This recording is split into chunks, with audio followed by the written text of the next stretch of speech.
ഓമല്ലൂർ സാന്ത്വനം അഗതി മന്ദിരത്തിൽ നടന്ന ഓണാഘോഷം വർണ്ണാഭമായി. സാമൂഹ്യ സാംസ്കാരിക കലാരംഗങ്ങളിലെ പ്രമുഖർ ഓണാഘോഷത്തിൽ പങ്കെടുത്തു.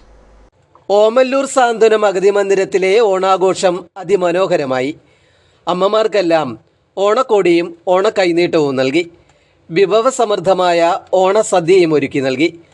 സാമൂഹിക സാംസ്കാരിക കലാരംഗങ്ങളിലെ പ്രമുഖരും ഓമല്ലൂർ സാന്ത്വനത്തിൻ്റെ ഓണാഘോഷങ്ങളിൽ പങ്കെടുക്കാനെത്തി. പത്തനാപുരം മുള്ളുമരുപ്പ് സ്വദേശികളായ അൻസൽ ആഷ്മിയ ദമ്പതികളുടെ കുഞ്ഞിൻ്റെ പിറന്നാളാഘോഷങ്ങളുടെ ഭാഗമായി പ്രത്യേക ആഘോഷ ചടങ്ങുകളോടെയാണ് സാന്ത്വനം ഓണം ആഘോഷിച്ചത്. ഓമല്ലൂർ സാന്ത്വനം അഗതി മന്ദിരം director doctor S Zeenath Ansal Ashmiya ദമ്പതികളുടെ മകൾ ഇസാ മറിയത്തിൻ്റെ പിറന്നാൾ ആഘോഷ ചടങ്ങിന് നേതൃത്വം നൽകി.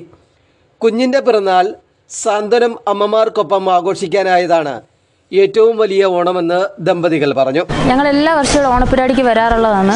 അപ്പോൾ ഇന്ന് ഞങ്ങളുടെ കുഞ്ഞിൻ്റെ 1ാം പിറന്നാളായിരുന്നു. അപ്പോൾ ഞങ്ങൾക്ക് സാന്ത്വനത്തിൽ ഓണപ്പരിപാടിയോടൊപ്പം തന്നെ ഞങ്ങളുടെ കുഞ്ഞിൻ്റെ ബർത്ത്ഡേ ആഘോഷിച്ചാൽ കൊള്ളാമെന്നുണ്ടായിരുന്നു. അപ്പോൾ ഞങ്ങൾ ഇവിടെയുള്ള ആളുകൾക്ക് എല്ലാവർക്കും ഒരു നേരത്തെ സദ്യയും കൊടുത്ത് കുഞ്ഞിൻ്റെ ബർത്ത്ഡേ കൂടെ തന്നെ ആഘോഷിക്കാനായിട്ട് ഞങ്ങൾ തീരുമാനിച്ചു. ഇതിന് അവസരം തന്ന സാന്ത്വനത്തിലുള്ള എല്ലാ അംഗങ്ങൾക്കും ഞങ്ങൾ ഒരുപാട് നന്ദി രേഖപ്പെടുത്തുന്നു. ഞങ്ങൾ ഞങ്ങളുടെ കുടുംബവും കൂട്ടുകാരും ഒക്കെ ആയിട്ടാണ് വന്നിരിക്കുന്നത്.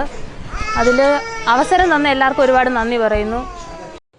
ഓണാഘോഷങ്ങളുടെ ഭാഗമായി നടന്ന നാടൻ കളികൾ ഏറെ വേറിട്ടതായി.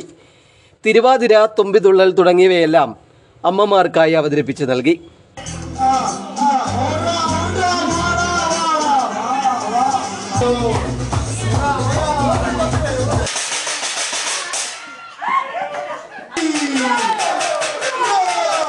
എസ് സാദിഖ്, അനന്തു, അഡ്വക്കേറ്റ് സോനാരാജ്, ജോമോൻ പത്തനാപുരം, സുനു, വിഷ്ണു, ശോഭന തുടങ്ങിയവർ ഓണാഘോഷങ്ങൾക്ക് മികച്ച നേതൃത്വം നൽകി.